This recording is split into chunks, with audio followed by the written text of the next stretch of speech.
নমস্কার বন্ধুরা, আমি একটু নারকেল পিঠে করলাম, সেটাই তোমাদের সঙ্গে শেয়ার করছি। তো প্রথমে আমি নারকেলটা একটু কুড়িয়ে নিলাম ভালো করে। দেখো এই নারকেলের সঙ্গে এলাচ দিয়ে নারকেলটা আমি ছাই মেরে নেবো।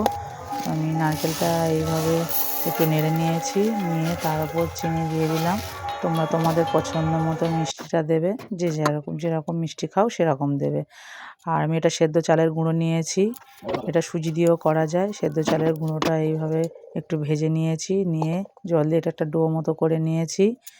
একটু নরম মতো করেছি, একটু শক্ত করলে এটা ফেটে যায় প্রচণ্ড, মানে ভালো হয় না। ওই জন্য একটু নরম করেছি। নরম বলতে যাতে আমি এরকম গোল মতো করে এই মতো খুঁড়ি মতো করি, আমার হাতে লেগে না যায়।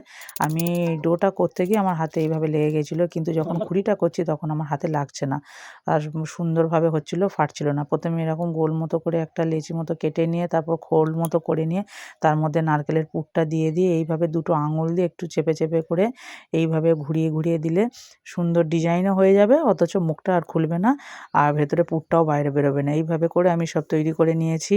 আমি দুধটা ফুটিয়ে নিয়েছি, দুধের মধ্যে চিনিটা দিয়ে দিলাম। এইরকম ফুটে গেলে তারপর আমি যে তৈরি করে রেখেছি পিঠেগুলো, সেগুলো সব দিয়ে দিলাম। তোমরা তোমাদের পছন্দ মতো মিষ্টিটা দিয়ে নেবে। আস্তে আস্তে করে খুন্তির ডগা দিয়ে এইভাবে করে ঘুরিয়ে ঘুরিয়ে দিয়ে একটু উল্টে পাল্টে দিতে হবে। দেখো কত নরম হয়ে গেছে, আর পুরটা খুবই মিষ্টি হয়েছে। তো বুঝতেই পারছো খেতে কত সুন্দর হয়েছে। আচ্ছা, আমি একটু তোমাদের সঙ্গে পায়েসটাও শেয়ার করলাম। তো দেখো আমার দুধটা ফুটে গেছে, আর আমি গোবিন্দভোগ চাল নিয়েছি।